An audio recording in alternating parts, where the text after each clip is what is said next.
大家好，我哋係 Ted Girl Call Group，我係偉我莊，係 Zoe，好耐冇見。我哋今日要講咩啊？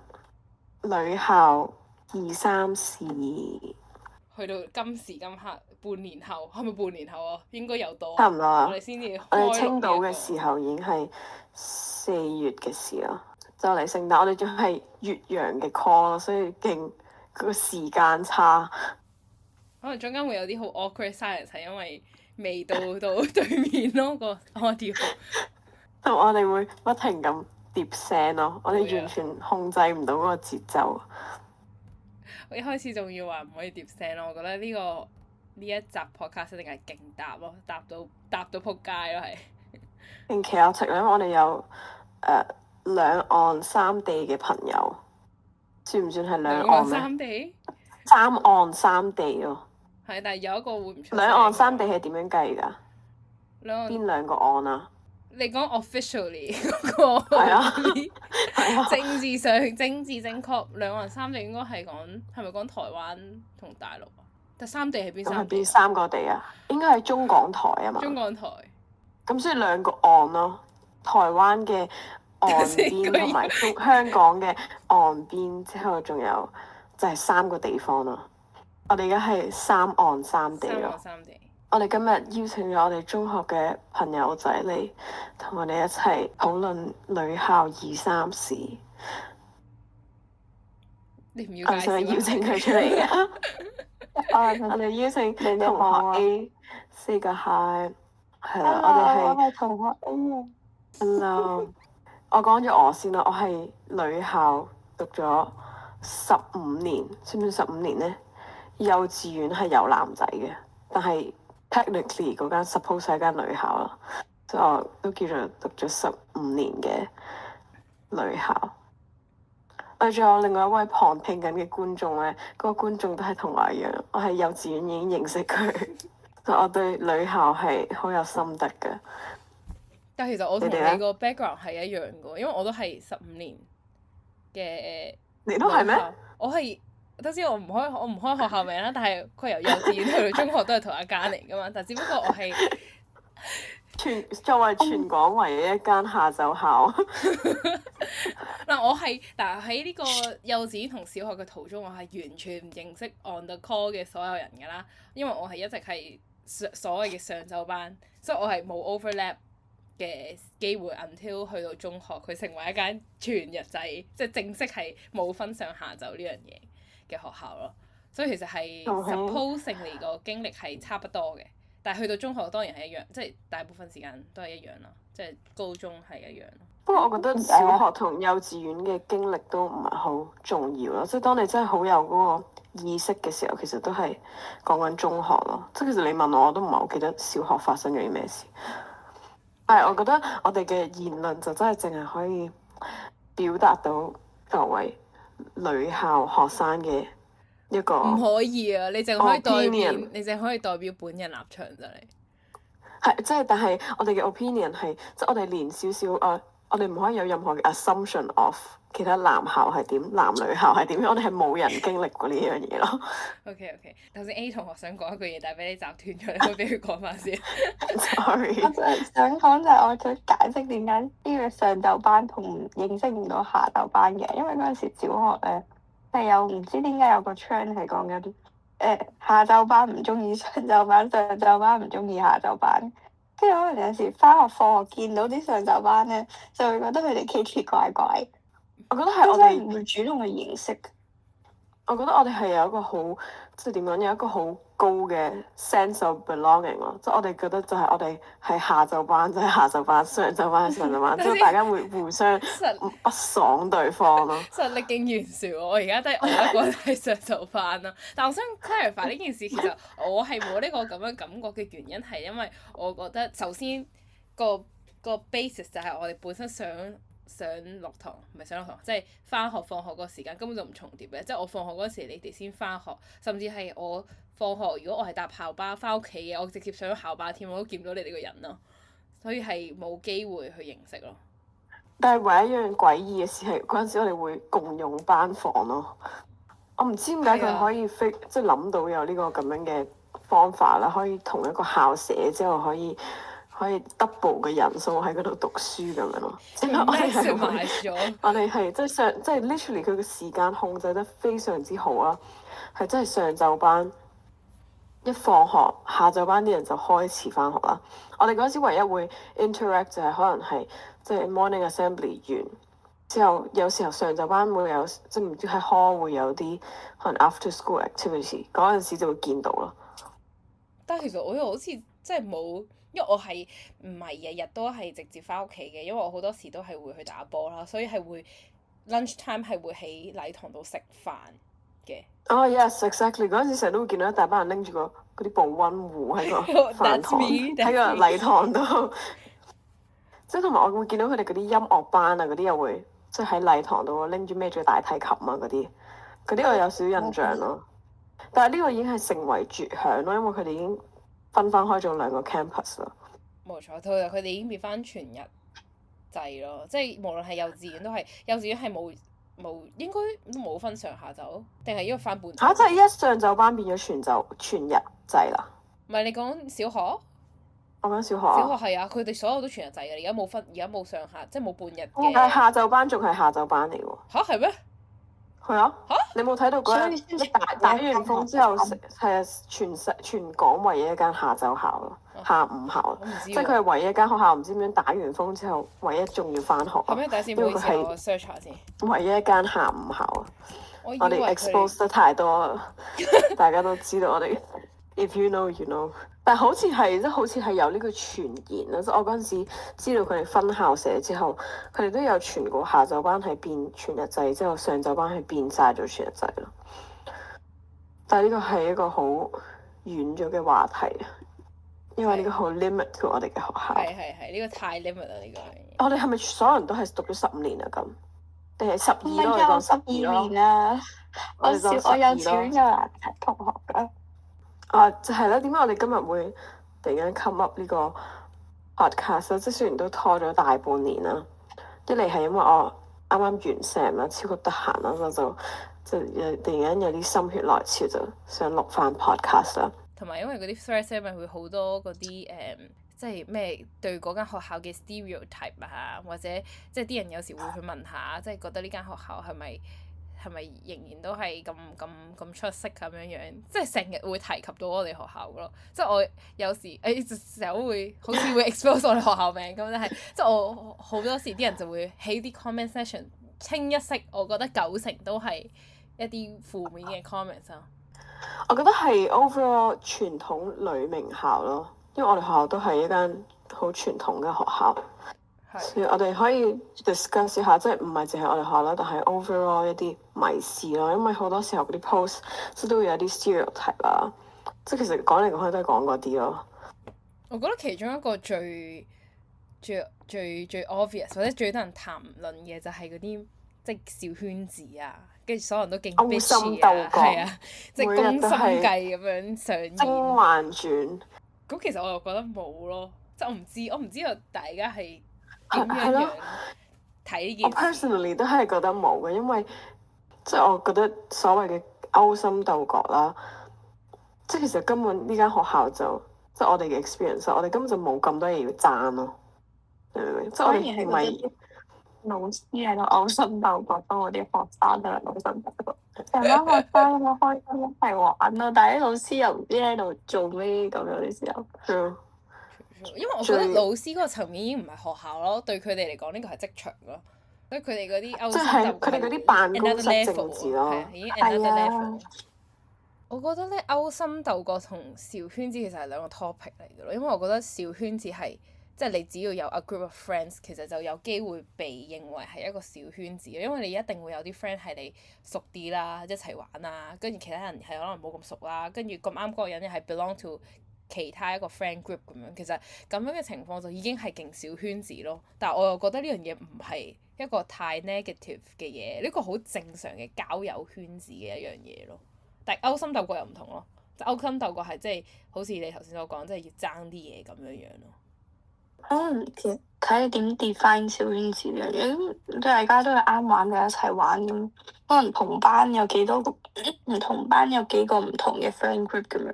咁但係即係假如果啲小圈子之間有不和，有啲咩唔知咩 beef 嗰啲嘢，咁先至會勾心鬥角。但係 so far 咁多年都冇呢啲嘢，都係各自各好和平咁樣喺度玩咯。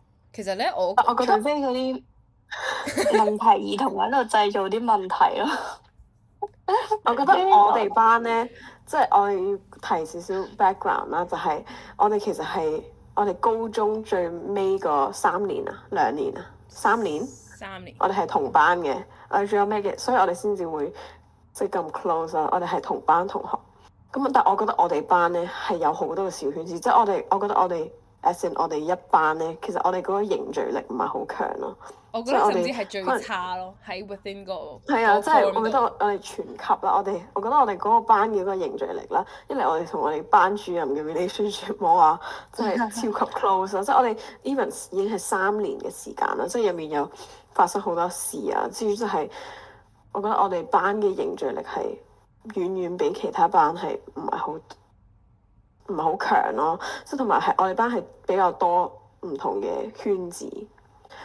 之後亦都有啲同學仔係真係好安靜，唔係好 involve 自己嘅我哋。成為一個圈子嘅嗰啲同學仔。係啊，我哋所以我成為班長係一件好難嘅事，我要成功收買所有人嘅人心。我哋班其實真係即係 I mean 如果 as in friend groups 嘅話，其實真係幾 distinguish 到幾批人咯。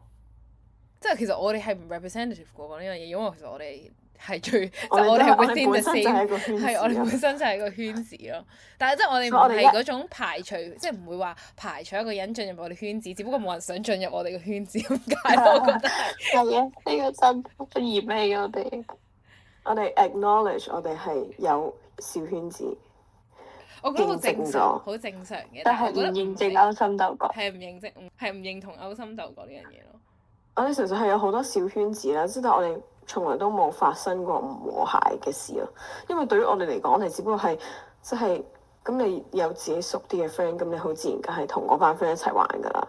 我覺得呢個係好 applicable to 好多嘅 situation 咯，即係唔係淨係女校嘅 campus 先至會發生小圈子，即係 even 你可能男女校或者第時出嚟做嘢喺大學，其實都係好多唔同嘅 friend group 咯。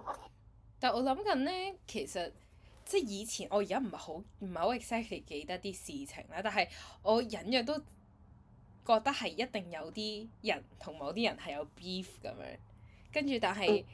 我唔知，我唔係當事人，兩位當事人，所以完全唔記得嗰啲事蹟，但係一定有發生嘅。但係嗰啲就唔係一個 group against another group 咯，真係純粹係呢兩個人睇大家唔順眼 They take it 咁樣。 very personal. Yes, they take it very personal 嗰種咯。點解我完全唔係會係知嘅？係咪我太過 focus 喺放逼要喺我哋班啊嘛，即係。應該唔係。我哋呢個可以再講，我哋呢個可以再講咯。呢個係關於我哋學校校規好嚴嘅呢個畢解。等一下，我一陣再講。呢個真係我到畢咗業啦，咁多年啦，即係 even 我即係真係上大學啦，見到好多嚟自唔同學校嘅人啦，或者嚟自唔同女校嘅人啦，我都係百思不得其解咯。呢個我可以一陣再 dig deep 咯。所以我哋可唔可以 draw 個 conclusion to 第一個迷思就係？我覺得 partially 我覺得唔係 correct 咯，partially correct 咯。同埋我覺得咧，其實依家啲小朋友啦，其實係真係越嚟越乖，越嚟越順咯。即係佢哋，我覺得佢哋依家啲人都係好善良咯。你明唔明啊？即係我哋，即係我覺得我哋呢個 generation 嘅人都係偏善良噶咯。我哋先講我哋個 generation。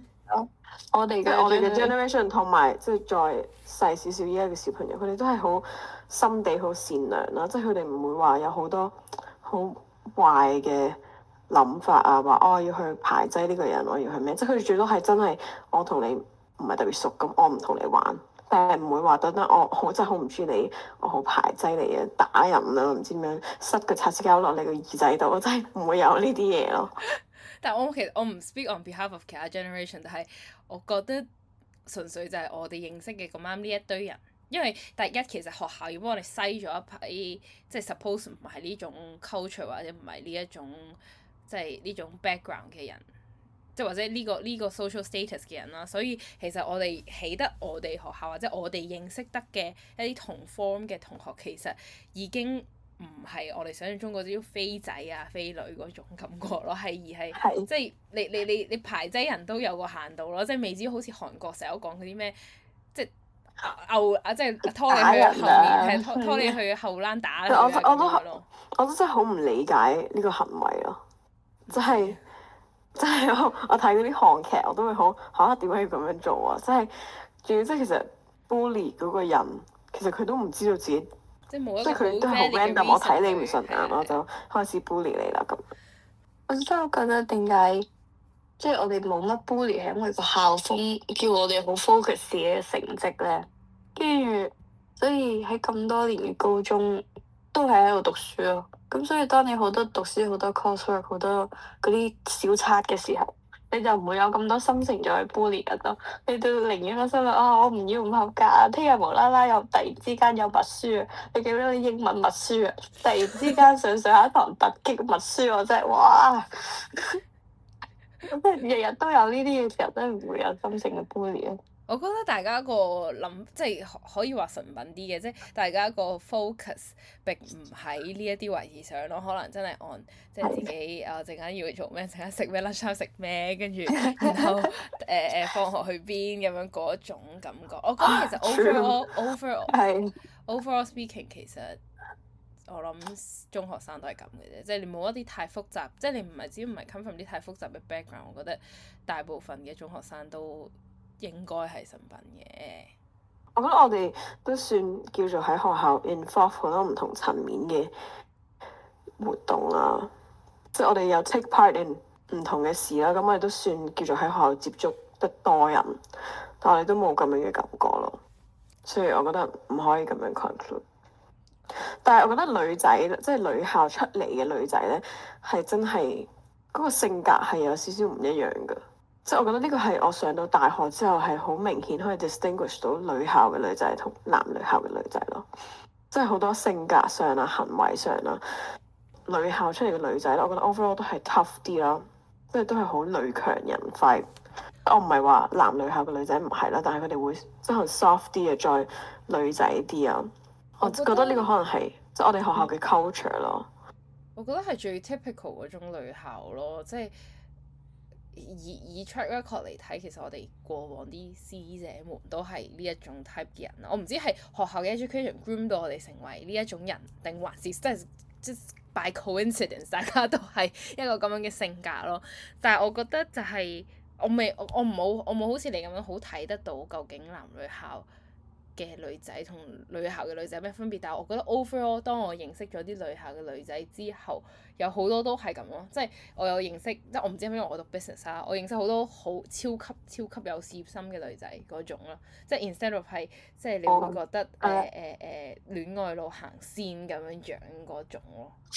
但我都覺得唔係，即係我唔係 imply 緊男女校嘅女仔真係好戀愛腦啦，唔事業心強。但係我個意思係，即係 as in 我哋出嚟社會啦，開始讀大學去 socialize，去即係你嗰陣時就可以即係可能一齊做嘢嘅時候就可以好睇到一啲人嘅性格咯。我覺得女校嘅女仔咧都係戴翻個頭盔啦，即係我唔係唔認為男女校冇呢啲女仔，但係我覺得一個大啲嘅 percentage 咧，就係我哋學校係真係培育到我哋係所有嘢都好主動啊，永遠都係 take the initiative 啊，即係所有嘢都 prefer 係自己做，擔抬啊，即係我哋從細就係喺一個冇任何男仔去幫手嘅呢個 environment 啦，所以我哋唔會應該係調翻轉，我哋唔會 stereotype 一啲男仔男仔應該要幫女仔做啲咩，同男仔出街，男仔應該唔知點樣幫你拎重嘢，即係我哋係從來都冇呢啲 concept 喺我哋嘅腦度咯，即係我哋反而係調翻轉係咁自己做到咪自己做咯，唔需要特登揾人幫咁。我覺得係呢個 mindset 咯。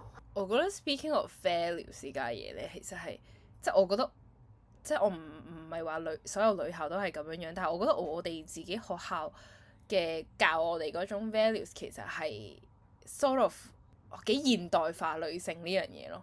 即係佢係教我哋，即係要你要自己好，你要唔係話教我哋好 tough 嘅，即係佢又我唔想講嗰個 course 出嚟，但係即係佢會知，大家會知我哋點樣學，但係即係佢會教我哋要成為 independent 啲嘅人咯，即係你唔係話即係你自己行得好前係啊，即係我覺得都未至於前衞嘅，但係我覺得好現代女性要知道嘅 values 咁樣樣咯。相反啊，女子無才便是德嗰啲嘢，係啊，女仔就係要乜都識做。我覺得我哋學校一啲比較高職位嘅女性，即係佢哋都好 represent 到即係嗰個 image of 一個事業型嘅女性咯。即係我哋嘅校長啊、副校啊，而家唔係啦，但係即係以前都係女人嚟嘅咯。如果you think it back，好似係。係啊，但係即係而家唔係，而家未必係呢個 situation 啦。咁始終會有呢個改朝換代嘅時候咁咯。咁但係我覺得係都係女。係啊，我覺得有個 sort of 即係有個人版咯，即係唔係話我覺得佢係我哋嘅 role model，但係純粹就係有個人版同你講話，即係其實女人或者女士們其實都係可以成為 leader 嘅一個部分，或者成為 leader 咁樣咯。係咯，我覺得女校嘅女仔都係比較 independent 啲咯。我只可以咁樣 summarize 啦。同埋我突然之間想講一樣嘢就係咧，即係根據我認識嘅女校女仔，其實好少雞仔聲，但係反而男女校嘅女仔好多時候，你會發現佢哋會雞仔聲講嘢咯。雞仔聲 in a way of like 即係嗲男仔咯。我今日唔知點樣啊，係啊，嗰啲啊，但係女校嘅女仔係做唔到呢啲聲出嚟㗎。都有嘅，係咪咧？我唔知，因為我頭先我諗緊我班有冇人係，我覺得首先我哋可能比例呢四個少一定唔係咯。係啊，勁嘈喎呢四個係。同埋我覺得女校嘅男仔可唔可以叫巴渣咧？即係唔係巴渣女校嘅但係男仔，係啊，唔係，sorry，女校嘅女仔可唔可以叫？我覺得又唔係巴渣，但係有主見即係啲咯。嗱係有主見啦，同埋即係我覺得係我哋好敢去表達自己嘅意見咯。我唔知咯，因為我首先真係冇喺一個男女校嘅一個 situation 即係生活過啦，所以我唔可以發表任何言論啦。我只可以即係 based on 可能我大學即係真係去到一個有男仔有女仔嘅環境嘅時候，先至發覺到嘅一啲 observation 咯。其實我覺得呢個又未至。如果我哋係仲講緊呢個迷思嘅 topic，其實都唔迷思嘅，純粹係即係嗰個 general observation of 女校嘅女仔咁樣咯，即係 versus 女校嘅女仔 versus 男女校嘅女仔咁樣樣。我唔知道啦，我想講咧，即係原來上呢個家政堂咧呢樣嘢，我唔知係咪係 limit to Asian world 咯。因為我嚟到英國之後，我發現啦，同佢哋傾偈啦，原來呢個英國嘅小朋友佢哋係唔會話 so-called 有啲咩家政堂咯，即係佢哋係唔會學煮飯㗎。即係點解我會知道呢件事咧？就係因為我哋啱啱我有一科就係講一啲 behavioral change 嘅一啲嘢啦。咁佢就即係我哋最後尾就係要做一個 project 啦，就係你要睇下呢個地方有啲咩問題，一啲 social problem 啦，咁你就去 suggest 一啲解決辦法咁樣。咁之後咧，其中有一組咧，佢竟然係 suggest 要教啲人煮飯咯，因為呢度太多小朋友，可能細細個係讀 boarding school 或者咩，咁佢係從細就係有人煮晒飯俾佢食，佢哋從來都唔需要點樣，即係唔識得學識點樣煮飯，即係有啲人可能開焗爐啊，用微波爐都係上到大學先第一次。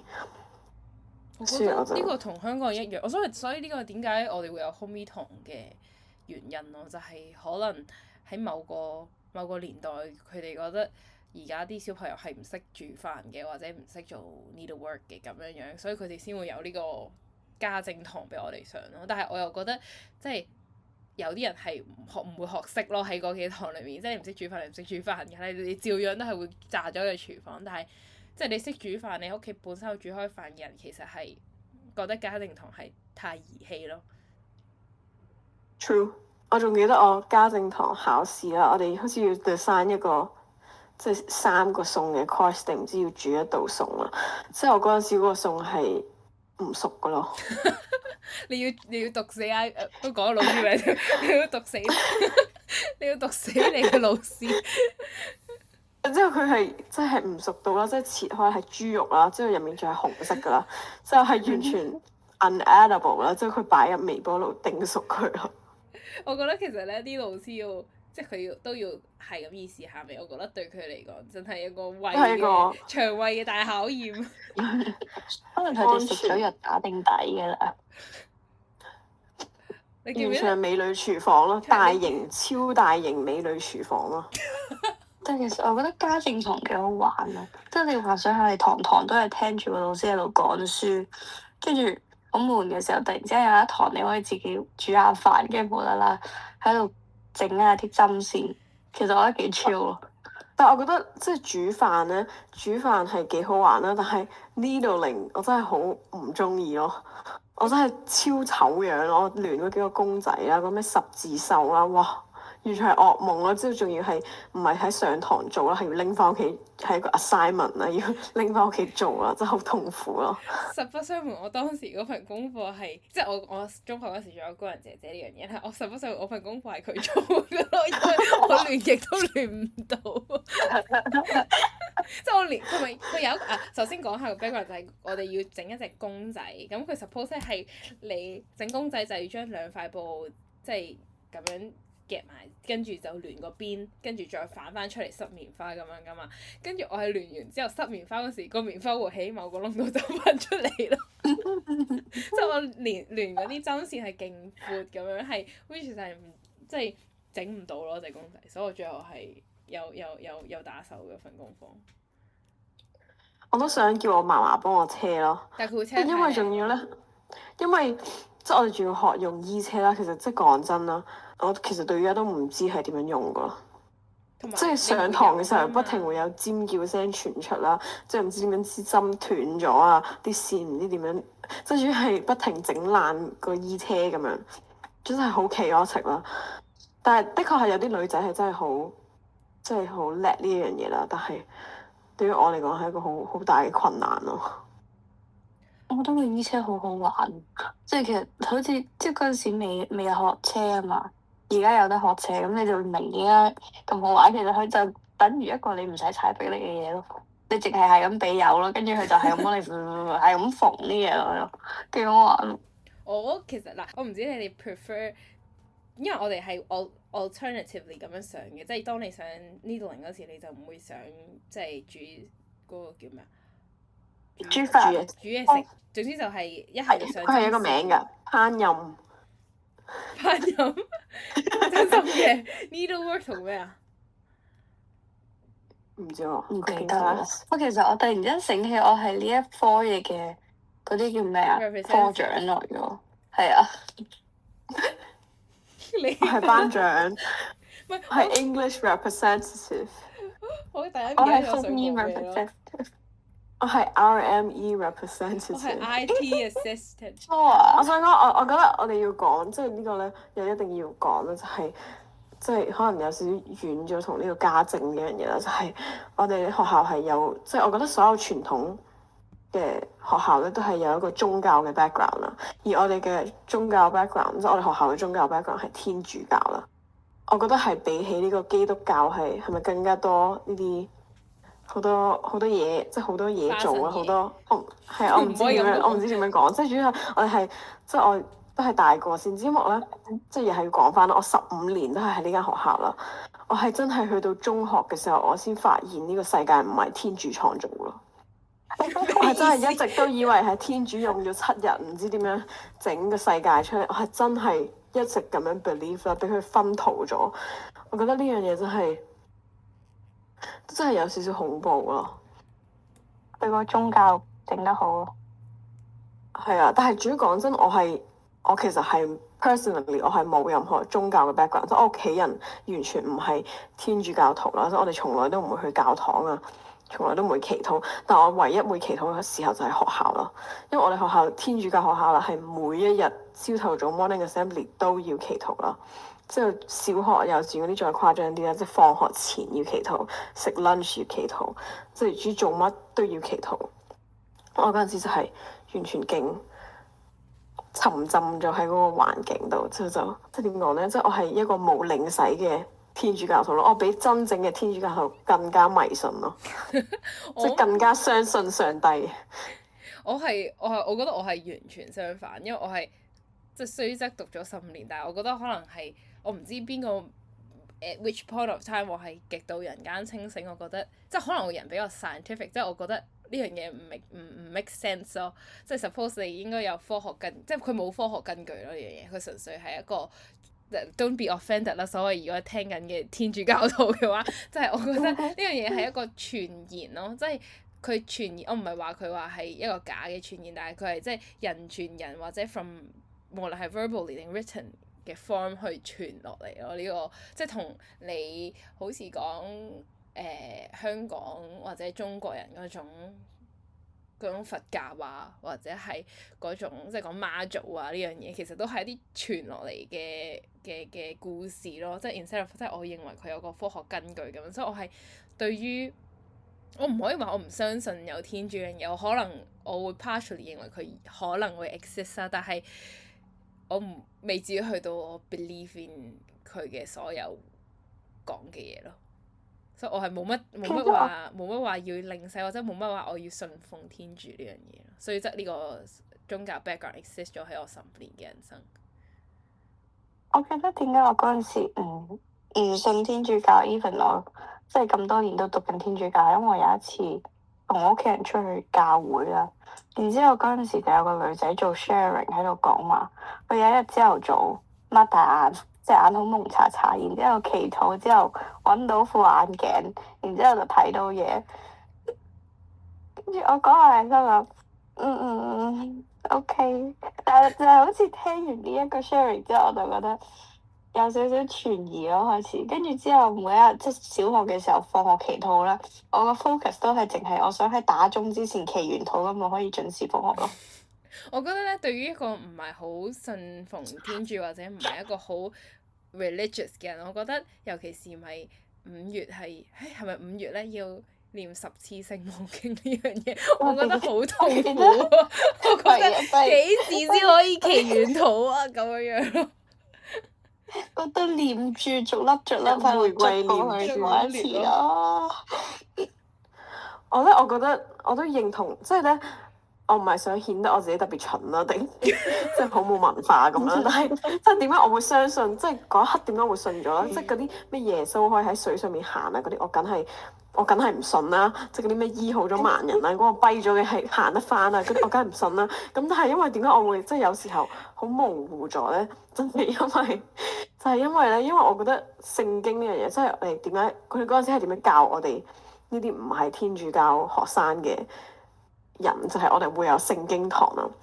咁你當就係每一個聖經堂咧，佢就順住個 timeline 咁樣，就可能講幾個宗教嘅故事啊，咁樣即係挪亞方舟啊，咩摩西過紅海咁樣講啦。咁但係因為咧，即係點解我會好 confused 咧？就係因為聖經呢樣嘢咧，佢有啲時候係同真實嘅 timeline 係重疊咗噶嘛，即係譬如羅馬帝國呢樣嘢係真係 exist 噶嘛。咁所以嘅時候嗰啲時候我就會真係好 confused，我就係唔知呢件事係。咁係咪真係有發生咧？因為佢發生嘅嗰個時代背景係真係 exist 噶嘛。咁即係譬如摩西過紅海，咁佢係俾埃及人，即係 Moses 係埃及人。咁埃及呢個地方係真係存在，係真係有埃及人噶嘛。咁佢解放嗰啲猶太人做奴隸啦。咁係咪真係佢哋真係曾經欺壓過猶太人咧？呢件事係咪真咧？咁當然我知道佢過紅海嗰陣時嗰件事唔係真啦。咁但係個7日之前咩7日咩7個天災嗰啲係咪真係喺歷史上又真係有發生？即係呢樣嘢令到我好混淆咗真實同埋呢個宗教嘅時候，所以就搞到我好 confused 啦。之後再加埋係佢 consistently 呢12年15年都係會不停咁樣同你講呢啲故事啦，即係又播埋電影俾你睇啊咁樣，就令到我呢個好細個嘅時候就真係會好超級 confused 咯。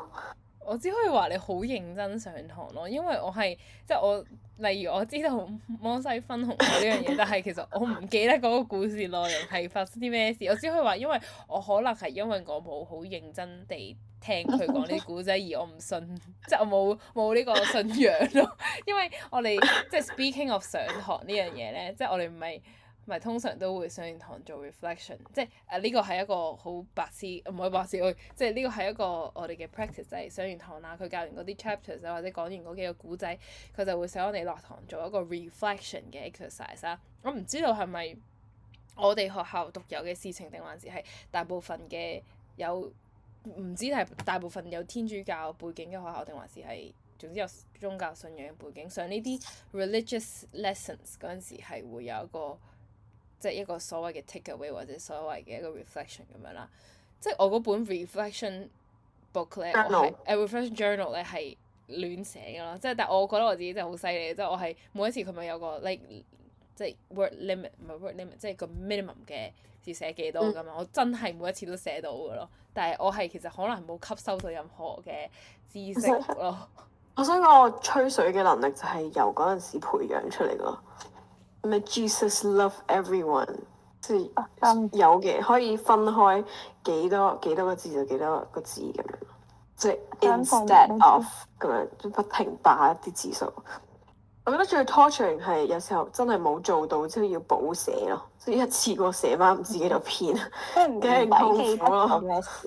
但係 speaking of that 咧，我細個都係即係每一晚即係考試之前，即係我唔係一個好100% 信天主啦，但係我係我自己一啲 ritual， 就係我考試之前嗰一晚一定要祈禱，即係我其他時候都唔祈禱，淨係考試之前嗰一晚要祈禱。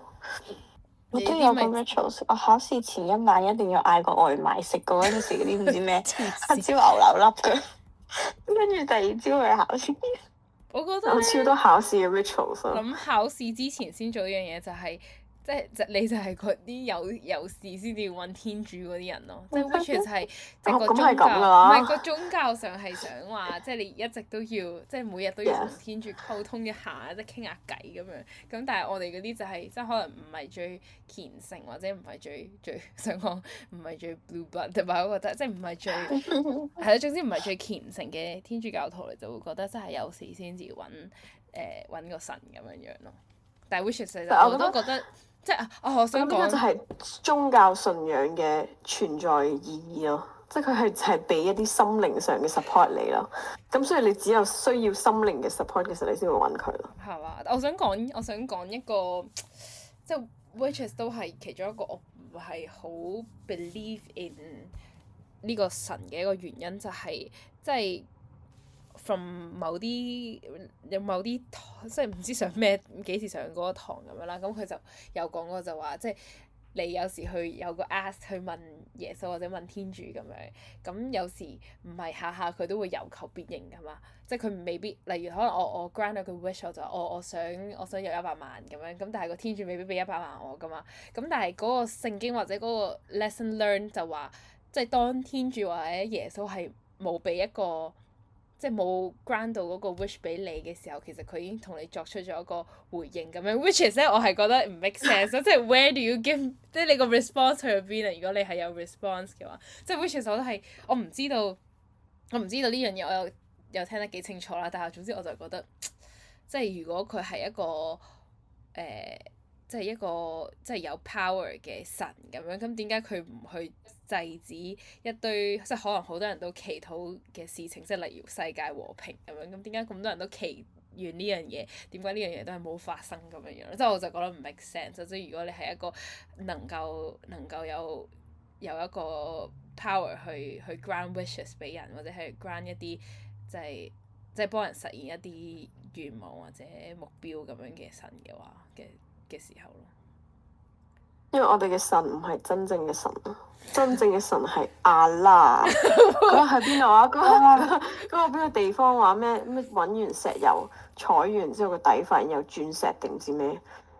嗰個係咩地方啊？但我淨係知嗰個啲人係信呢個伊斯蘭教噶咯，嗰個先係真正嘅神咯。我哋信錯咗咯，wrong。信錯揀錯咗，都唔係我揀嘅，我媽俾我揀。我有畫十字聖號正確，姿勢正確。我都有啊，我都有呢個畫十字聖號獎。但我想講就係因為有宗教背景咧，其實係會多咗好多，即係頭先你所講多咗好多要做嘅事情啦。即係除咗祈禱之外咧，我唔知呢樣嘢係咪 applicable to 所有學校，但係即係我哋祈完禱之後要唱聖詩，係咪叫聖詩啊？即係要唱首歌咁樣。咁但係就即係你會即係好有趣咯呢樣嘢，即係有好多大家都會笑噶嘛，即係啲聖詩係唔啱音啊，或者係。即係我覺得英文都係好啲嘅，即係有幾首聖詩係比較好聽。首先，利申我係有份領聖詩嘅，請尊重我，唔該。Respect。我就係想講，其實因為我哋英文學校啦，所以我哋英文嘅聖詩其實係唔難聽嘅，即係佢唔係嗰啲住能夠嗰啲嚟咯。唯一難聽我會話係彌撒嗰陣時神父一齊唱咯，即係你話想成班妹妹好鬼高音，跟住一個男人好鬼低音咯。但係呢樣嘢都係好百思不得其解，即係作為一間學校百幾人，佢竟然可以搞到一個彌撒係百幾人一齊參加，即係仲要講緊入面唔係每一個都係天主教徒啦，但係我哋係 compulsory 要參加呢一樣嘢咯。我呢個真係勁唔理解啦，即係。佢係一件好浪費時間嘅事啦。神父講到啦，全部人都係瞓覺嘅。我唔知點解佢要即係佢要逼一班根本就冇呢個信仰又唔相信呢樣嘢嘅人去，即係用時間喺呢件事度。佢完全係浪費時間、浪費資源咯。但係 speaking of，佢嗰陣時點解咁多 dental appointment 咯？但係我想講 speaking of mass， 即係呢樣嘢叫 mass 啊 ，mass assembly 叫咩？即係 mass 總之去 mass 咁樣啦。咁但係其實我係冇天主教信仰，但係我想講我係 execute 呢樣嘢 execute 得非常好，即係我係會真係，即係佢會俾一本小冊子嚟，咁就例如佢有一句就係神父講嘅，咁可能我哋跟住神父講完嗰篇嘢啦，我哋就話amen 咁樣，咁我係 execute 得超好嘅，即係我係即係冇倒背如流，但係我真係會每一句我都會講，即係佢幾時要唱歌我就幾時唱咁樣咯。有少少洗腦式嘅。咁你唔相信呢個宗教得嚟，你又好即係信奉佢嘅嗰啲儀式咯，即係你好 participate，即係你好 actively participate in their activity 啊。我覺得我信奉嘅唔係個宗教，我信奉嘅係嗰個 rules 咯，即係我有 comply to 我要去呢個 mass， 我冇好似 A 同學咁樣請假啦，我又去到啦，跟住我又去 execute 到我要 execute 嘅嘢，即係我要講啲乜嘢，我要唱歌。或者我幾時要企身坐低咁樣咯。係咯，佢唯一有真係 distinguish 到天主教徒就係領聖體嘅時候咯。嗰個時候係我最手足無措嘅時候，因為我哋喺度唱聖詩啊，之後佢哋就企喺度領聖體。我想講，我一直都好好奇究竟個聖體係咩味嘅咯。我哋唯一嘅天主教徒已經離開咗呢個對話，所以我哋係無從得知。我有問過好多次呢個問題，好似話係冇味嘅咯，即係好似係一嚿，即係我唔 exactly 知佢咩，但係有人describe 過俾我聽，係好似一塊會溶嘅光酥餅咁樣。應該佢又唔會問我哋有冇 food allergy，就咁懟塊嘢俾我哋食。gluten free，gluten free。係咯，講唔到塊嘢。如果我係 gluten free 咁點算啊？係咯。所以其實我都唔知嗰樣嘢係咩嚟嘅，其實 exactly 係。我覺得佢應該係嗰啲旺旺小米餅咁，即係會喺個嘴度有水之後就會溶啦。因為佢 suppose 係含住之後唔知唸一次天主經定咩。OK，我覺得我呢集會 offence 太多人，我哋都係喺呢度就暫停啦。我哋冇喺度暫停宗教嘅呢個話題。我哋講得太遠啦。我哋講一啲係咪女校？我哋講一啲會違背呢個宗教嘅嘢啊，即係究竟女校係咪好多 less couple 呢樣嘢咯？我覺得你就 good time to 講呢個 topic 咯。你係咪東張西望式過場？好 less couple 哦。首先我哋數一數我哋有冇先，其實係有嘅係嘛？有啦係咪？有，但唔多。我覺得冇大家想像中可能會想像中咁多，即係可能係有機率。咁其實你就算喺男女校，我覺得有機會有 less couple 咯，即係唔係？但係我覺得女校比較 common 嘅嘢咧，就係即係咧佢哋會好點講咧？佢哋會 idolize 咗呢個男老師啦，又或者一啲高高年級嘅女仔，可能特別係師姐 TB 嘅同學咧，佢哋就會係成為女校嘅萬人迷。但係呢樣嘢我係好唔理解㗎咯，即係我由始至終都冇話我覺得呢個男老師好靚仔啊，好中意佢啊，每個小息都走去揾佢傾偈啊，有咩 TB 師姐啊咁樣，即係呢樣嘢我係好唔理解㗎咯。但係呢個係的確係喺女校會特別存在。我覺得我唔知男女校係點啦，但係我覺得男女校可能會比較少。我覺得 idolization 我唔知係咪有冇呢個字嘅咧，總之就係 idolize 一個人。我今日作㗎，係 idolize 咗一個人，唔係一個女校嘅 exclusive 嘅嘢咯。即係其實你喺一啲男女校都會，尤其是中學有樣嘢叫，即係可能有分 house 有 house captain 呢樣嘢，而好大機會通常做咗 house captain 嘅人本身就係一啲即係比較有 leadership 魅力或者本身就個人格有啲魅力嘅人去做咗，而好多即係低 form 或者低年級嘅同學仔就會覺得哦，呢個就係我敬仰嘅師姐，或者如果男女校嘅話就師兄啦咁樣樣，咁佢好型啊，跟住佢又好 charm 啊，好中意講好 charm 呢樣嘢噶嘛，咁我覺得係正常嘅事情咯。同埋你如果講一個人嘅成長階段之中，你中學就係嗰個青春期嘅時候，你 suppose 你會開始接觸乜嘢叫愛情咁樣樣咯，所以我覺得係好正常一件事情咯。但係純粹就係例如你所講就係學校係會有 TB 嘅女仔就係咁咯。我唔可以咁樣去等於咗佢件事，但係我覺得其中一個原因 of 即係可能大家會有一啲即係 borderline 覺得好似唔啱大家 social stereotype 或者唔啱大眾所認為嘅自己，係因為我哋會有啲好所謂啲好 strict 嘅 rules 咯，即係我哋有時會好，即係有時佢覺得我哋玩得太親近或者親密，其實佢哋都會 warn 我哋㗎嘛，即係佢就會覺得你哋即係會唔會？即係我覺得唔一定係女校嘅事嘅，即係可能係 overall 我哋傳統學校就會好多唔同嘅規矩去規範住我哋咯。而如果你係有少興趣有啲反叛心態嘅人咧，其實係好想去 break 嗰啲 rules。係咯，但係我覺得女校，我唔知係咪淨係 limit to 女校啦，或者傳統學校啦，成日都有好多奇怪嘅 rules 㗎咯。即係我覺得最奇怪，即係嗱校服嗰啲校規，即係個校服咁你冇得講啦，即係你即係整齊儀態咁，我都理解。但我唔明嗰啲咩放學着住校服唔可以喺條街度食魚蛋嗰啲，即係嗰啲我真係唔理解咯。咁我都放咗學啦。我覺得最匪夷咁點所思咧係咧，成日都聽到佢哋話，即係啲訓導話，即係有人打去學校投訴我哋喺街度就係着住校服唔知做乜嘢咁樣樣咯。即係我哋勁匪夷所思，我覺得係咪真係真實存在咗有個人去打電話咁得閒去打電話俾我哋學校去投訴我哋着緊校服嘅啲人係可以好無聊㗎。係啊，我都覺得係，我覺得相信真係有啲咁嘅人咯。都唔理解咯。但係呢校就係啲校規就係咁咯。但係最緊要佢又知我哋唔可以着校服食魚蛋咯。即係我咁其實上次你話係師姐嚟㗎。我唔知道，即係你話可能着住校服之後喺條街度披頭散髮，咁我都理解。即係你即係可能真係嗰個學校嘅形象，即係你着住校服嘅時候係啦，就 suppose 係應該要點樣？即係你可能唔可以着住校服之後下半身着拖鞋咁樣。咁我都即係OK 啦。kind of 理解啦，咁但係喺條街度食魚蛋，即係我放學啊，我好肚餓食魚蛋，着住校服啦，我食串魚蛋我就去補習啦，我都唔可以，呢樣嘢真係好百思不得其解，仲係完全唔 valid 嘅咯，嗰啲原因，即係你問佢，佢哋話唔得咯，唔可以咯咁樣。我覺得其實就係有好多都係佢其實解釋唔到點解唔可以，但係佢就係覺得唔可以咯。有選我突然校服間記，得有一次畢咗業之後，夏天翻去，咁你夏天一定着短袖衫咯。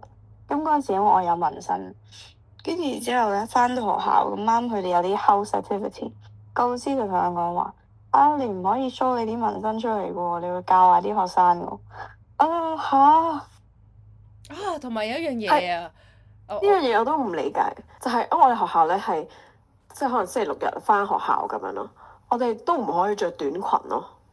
即係短裙短褲唔可以咯，我唔明啦。即係咁我都着自己衫啦，我又唔係着得特別暴露啦，都唔得咯。我真係好誇張咯呢件事，我唔理解。我首先就係想講同一樣嘢，但係即係我唔知道佢哋，即係我覺得站喺學校嘅立場，有機會係覺得即係佢呢啲措施係保護緊我哋，即係佢覺得認為你喺學校嘅管轄範圍內，佢就應該覺得啊，你着長褲啊，which is 呢樣嘢咧，又係另一個好大嘅 social topic 啦，就係究竟係咪着長褲就係可以保護到大家呢樣嘢安全啲咧？其實並唔係嘅，但係可能站喺佢嘅角度嚟覺得，哦，你着褲你就冇咁容易，即係着短裙咁樣會露底啊，或者你會即係俾人即係見到咁樣，所謂見到你着嘅貼身衣物咁樣樣咯。但係我就唔係好理解點解要即係當我着便服或者係。即係其實你都 control 唔到，我平時就算放假着咩都你都 control 唔到㗎啦。咁我就諗緊點解佢都要有一個 extra control on 呢件便服嘅事情咁樣咯。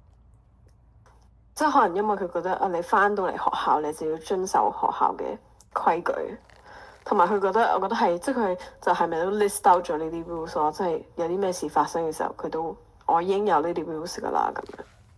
但係的確係我哋學校係。我唔知我哋學校個 location 嘅原因係真係好多奇怪人咯。因為之前我記得喺 assembly 嘅時候，有校長要喺台上面講過話，係咪校長喺台上面講咧？我唔記得咗。總之係有話喺即係有個奇怪嘅男人會喺巴士站度走埋同佢講嘢，之後就話可唔可以睇下你條底裙啊咁樣咯。訓導主任咯。之後同埋我哋學校咧係好近一個民居啦，之後係真係會有奇怪人喺度打飛機咯。我哋個 location 唔係，但係咁好多學校都好近民居㗎嘛，但係佢係真係會對住我哋喺度打飛機咯。我真係唔知呢樣嘢。我有聽過喺個停車場度對住你打飛機。唔知我冇遇過，即係我 fortunately 係冇遇過呢件事啦。而我都即係我覺得呢啲都冇得解㗎。咁你人嘅 population 係咁多，你就總會有啲變態或者總有啲奇怪嘅人咁樣咯。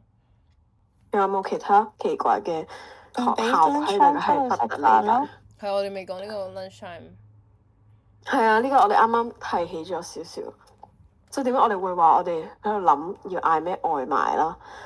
即係咧，其實我哋讀書嗰陣時，即係我哋學校咧係6年咧，即係 form 1 to form 6咧都係唔可以嗌外賣嘅。即係有啲學校佢哋係以我所知咧。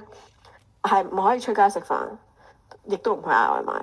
以我所知咧，其他學校係即係可能 form 1 to 3就可能唔可以出街食啦。咁之後其他年級就可以 lunch time 出街食飯咁樣。我哋學校係 form 1 to form 6都唔可以出街食飯咯。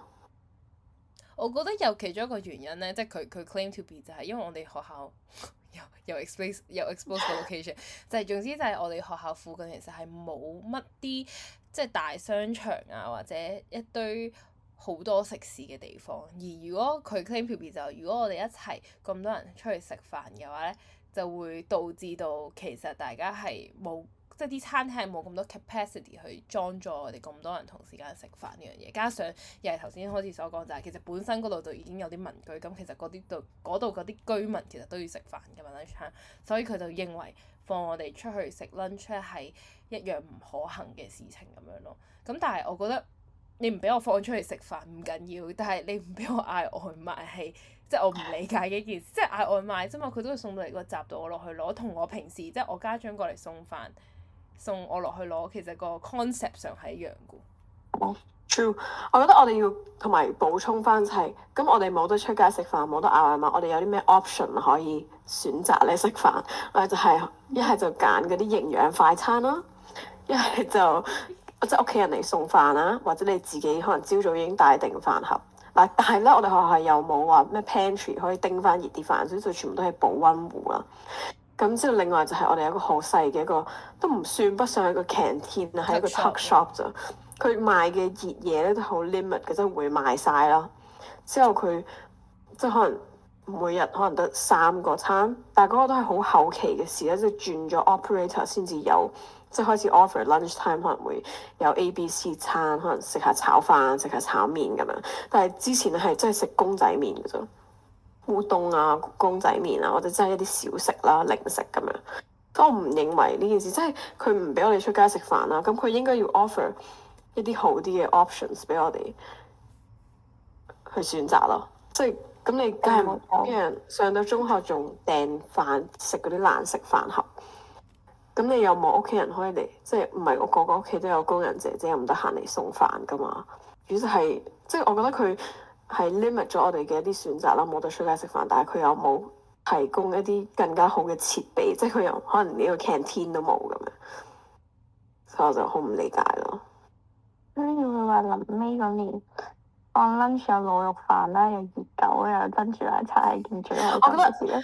係呢件事咧，係完全係即係我哋去到 Form 6，我哋先至夠膽咁樣，即係耐唔時叫下外賣，同埋嗰陣時係啱啱興起 Deliveroo 啦，同埋 Food Panda，即係啱啱開始有呢樣嘢啦。即係之前係冇嘅，因為即係以我所知啦，其他中學咧佢哋係會直接即係可能嗰啲茶餐廳就會派 leaflet 去學校，咁你可能成班就會一次過打俾佢，就話3E 幾多號就食咩餐，即係就一次過成班同學咁一齊嗌，即係咁你就打去嗰間餐廳，咁佢就一次過咧送晒全校嘅嗰啲 lunch 嚟啦。咁但係就食街外嘅餐廳嘅嗰一隻外賣，咁我哋 which 我哋附近冇呢啲餐廳去 offer 呢個服務，同埋我哋學校都唔俾啦。咁所以我哋去到即係高 form 啲啦，開始有 Food Panda 嘅出現，我哋先至可以真係叫做 so call 嗌到自己嘅外賣咯。不過我想講嗌外賣呢樣嘢咧，其實我哋當時嗌嘅話咧係同時間翻落嚟緊兩個 rules 啦。第一就係其實我哋唔可以用電話，第二我哋就唔可以嗌外賣。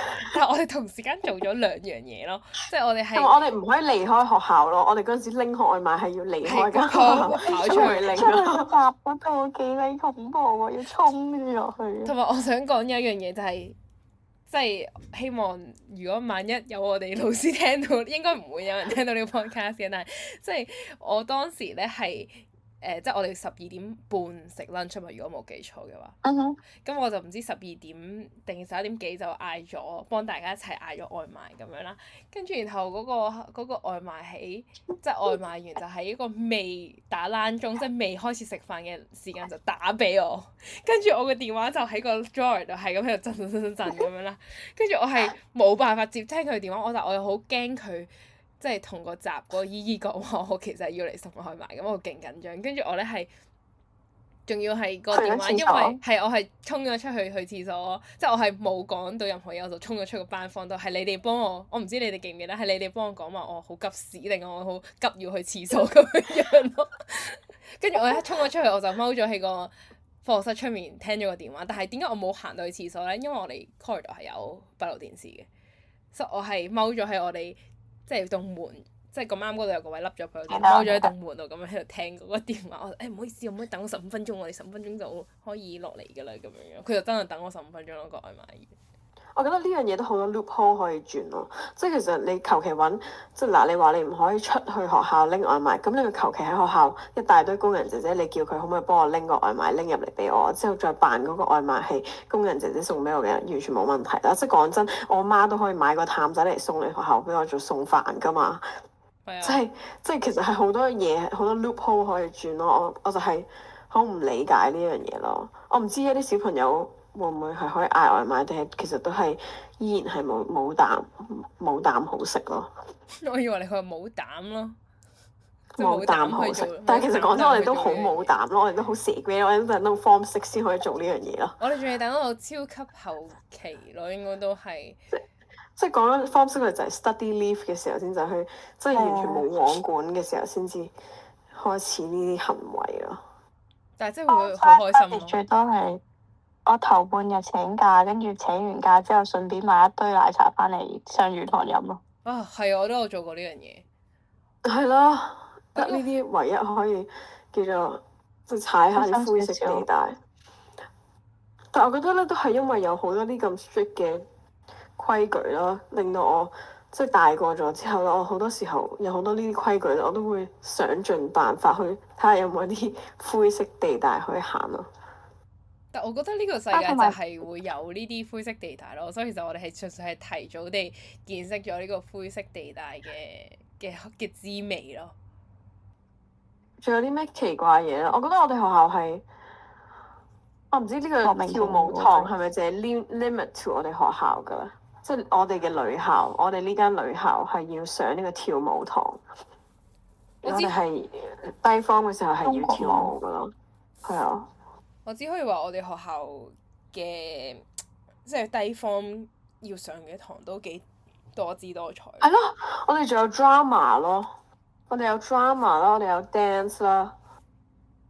即係講緊係我哋真係要，即係完咗之後要唔知點樣跳一隻舞出嚟考試咁樣，所以我哋係好多，我唔知而家仲有冇啦，但我哋係真係好多呢啲好唔同嘅活動俾我哋參加咯。即係 not to mention art class。Yes， 我哋 art 人 class 生係讀5年咯。suppose 係人生畫最多畫嘅時候。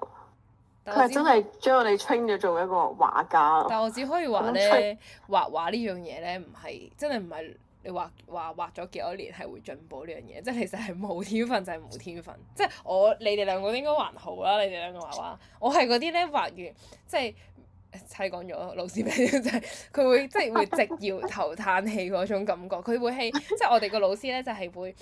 即係我哋畫完幅畫交咗出去啦，咁其實佢就會喺幅畫後面就會可能寫一個 comment 咁樣，咁咧佢同埋佢會畫啲哈哈笑，即係如果你畫得你畫得 OK 或者你做表現得 OK，咁佢就會話開心咁樣。跟住我係經常性收穫一個 sad face 嘅，跟住佢就會話，即係佢話啊 Chloe 你係咪沒有盡力做這份功課咁樣咯？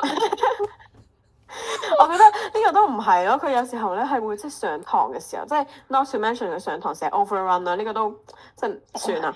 即係佢咧係會將我哋啲畫拎出嚟鞭屍咯，即係會逐幅剪啦、講啦，即係你即係大家知道，即係你即係點講咧？即係幅畫上面冇你個名啦，你啲同學係唔知道嗰幅畫係belongs to you， 但係你嗰刻係有勁強烈嘅羞恥感咯，即係佢係真係逐個點評咯。我覺得你畫得好就叫做即係觀摩下啦，如果你畫得唔好就係真係鞭屍咯。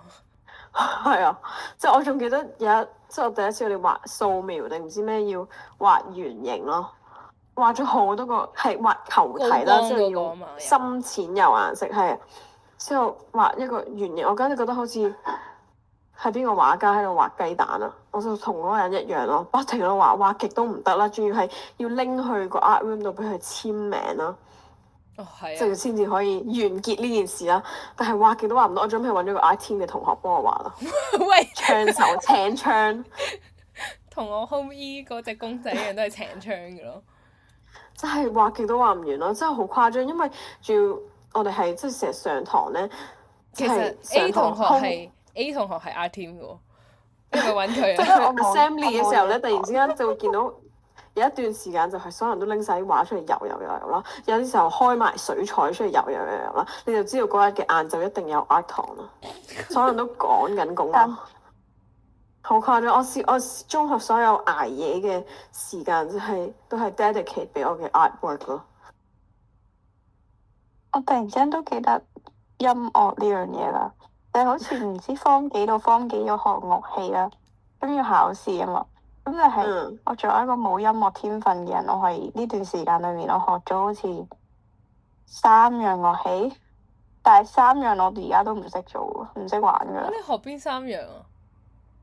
學咗嗰個鋼琴、長笛、古箏。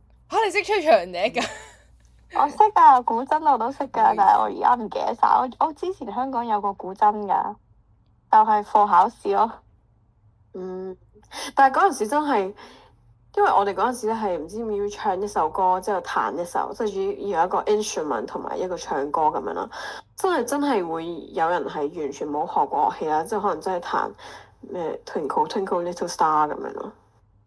因為其實已經我覺得係我哋學校係好想 groom 到我哋成為一個好全能嘅人，所以佢其實俾好多 all-rounded 係 which is 就 all-rounded 就係嗰個 core value 啦，就係佢想我哋去試唔同範疇嘅嘢，無論係 arts 啊，無論係 PE 啊，定還是係真係讀書呢樣嘢，所以其實佢係所謂逼住我哋去做一啲其實我哋根本冇興趣或者冇天分嘅事情，但係佢要我哋做咯。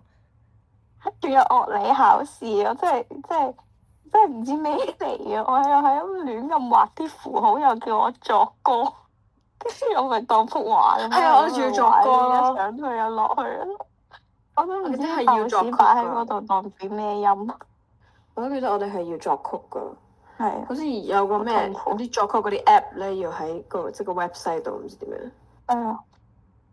好似隔離，我嗰陣時就係坐啊 Zoe Crow 啊隔離，喂，跟住我講學你考試係抄你嘅，嚇真係㗎嚇！我唔知我自己俾人抄咗。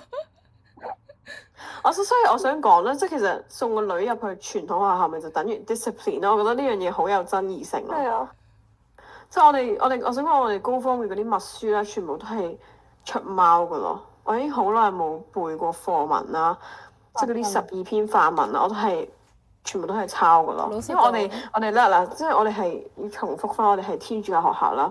呢樣嘢我都好唔理解，佢就要我哋每個人都要買一本聖經咯。